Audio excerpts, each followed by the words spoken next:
ओम नमो पलसिद्धाय.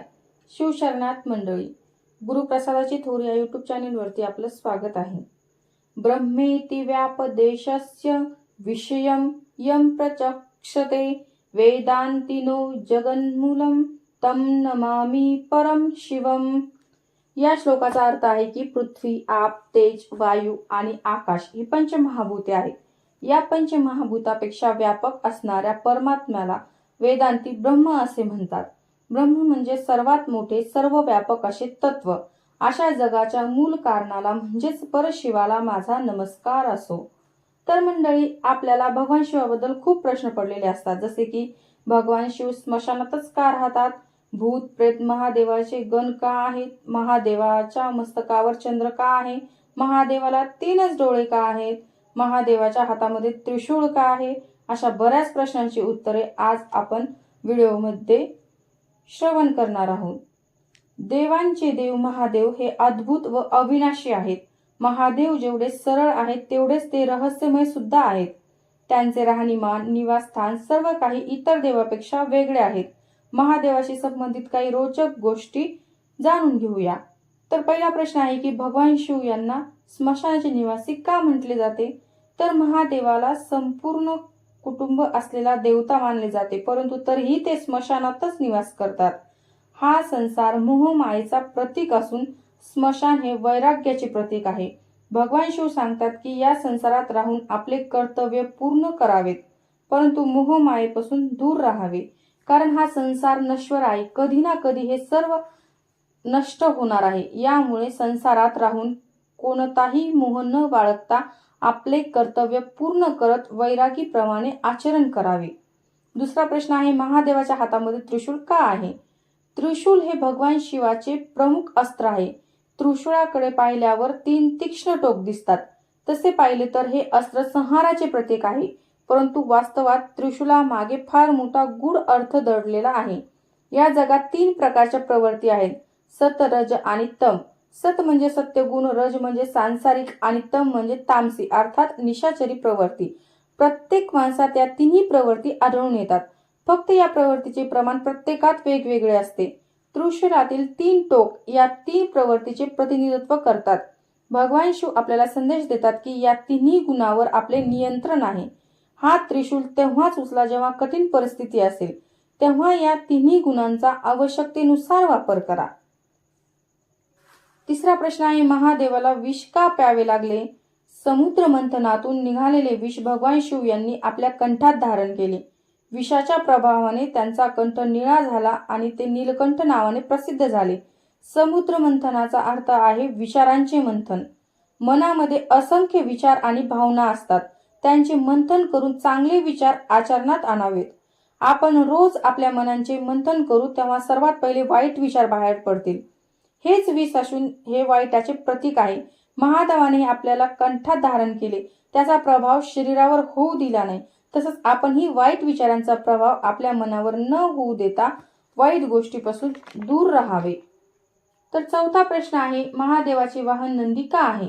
महादेवाचे वाहन नंदी आहे, म्हणजे सामान्य भाषेत आपण बैल असं म्हणतो. बैल अत्यंत कष्टाळू प्राणी आहे. हा प्राणी शक्तिशाली असूनही अत्यंत शांत आणि भोळा आहे. महादेव सुद्धा परमयोगी, शक्तिशाली आणि परम शांत स्वभावाचे, तसेच एवढे भोळे आहेत की त्यांचे एक नाव भोलेनाथ हे जगात प्रसिद्ध आहे. या व्यतिरिक्त नंदीला पुरुषार्थाचे प्रतीक सुद्धा मानले जाते. सविस्तर कथा अजून महाशिवपुराणामध्ये आहे, आपण ती तिथे श्रवण करू शकता. महादेवाच्या मस्तकावर चंद्र का आहे. महादेव भालचंद्र नावाने सुद्धा प्रसिद्ध आहे. भालचंद्राचा अर्थ मस्तकावर चंद्र धारण करणारा. चंद्राचा स्वभाव शीतल असतो. चंद्राचा प्रकाश शीतलता प्रसन्न करतो.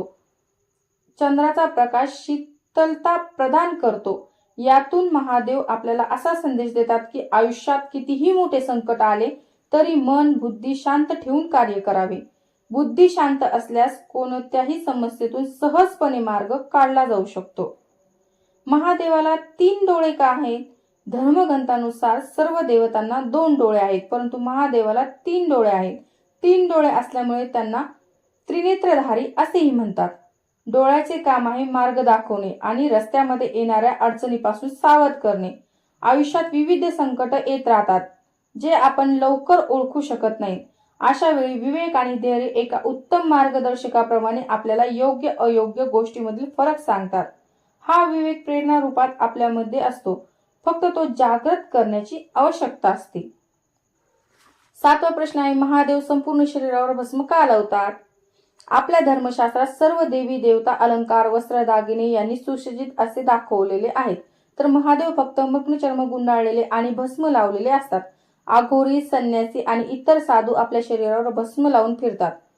महादेव भस्म लावण्यामागे वैज्ञानिक तसेच आध्यात्मिक कारण आहे. भस्माचा एक विशेष गुण आहे. भस्म शरीरावर लावल्याने गरमीमध्ये गरमी आणि थंडीमध्ये थंडी जाणवत नाही. भस्म त्वचेसंबंधी रोगांमध्ये औषधाचे काम करते.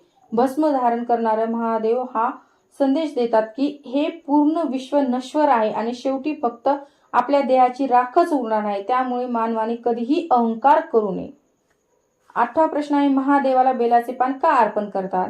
विविध ग्रंथांमध्ये महादेवाला बेलाचे पान अर्पण करण्याचे विशेष महत्त्व सांगण्यात आले. 3 पान असलेले एक बिल्वपत्राचा विचार केल्यास बिल्वपत्राचे 3 पान 4 पुरुषार्थांमध्ये तिघांचे प्रतीक आहे.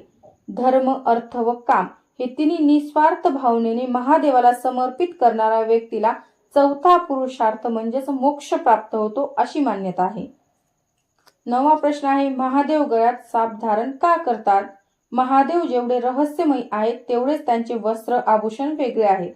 भगवान शिव एकमेव असे देवता आहेत जे गळ्यात साप धारण करतात. पौराणिक कथानुसार समुद्र मंथनाच्या वेळेस वासुकी नागाचा उपयोग मंथन करण्यासाठी केला होता. तसंच साप म्हणजे सर्वसामान्यांसाठी भीतीचे आणि मृत्यूचे प्रतीक आहे. महादेव गळ्यात साप धारण करतात, त्यामुळे शिवभक्तांनी मृत्यूचे भय न बाळगता भगवान शिवाला पूर्ण मनाने समर्पित शरण गेले पाहिजे. 10वा प्रश्न आहे, भूत प्रेत महादेवांचे गण का आहेत? महादेवाला संहाराची देवता म्हटले जाते. जेव्हा मनुष्य आपल्या सर्व मर्यादा तोडू लागतो तेव्हा महादेव त्यांचा संहार करतात. ज्या लोकांना आपल्या पापकर्माचे फळे भोगावे लागतात तेच प्रेत योनी प्राप्त करतात. महादेवाला भूत प्रेतांचा देवता मानले जाते. वास्तवामध्ये जे भूत प्रेत आहेत ते केवळ सूक्ष्म शरीराचे प्रतीक आहेत. प्रत्येक प्रकारच्या जीव ज्यांची सर्वजण घृणा करतात किंवा ज्याला घाबरतात तो सुद्धा महादेवाजवळ पोहोचू शकतो. अट केवळ एवढीच आहे की त्याने स्वतःचे सर्वस्व महादेवाला समर्पित करावे. महादेव कुठल्याच जीवामध्ये भेदभाव करत नाहीत.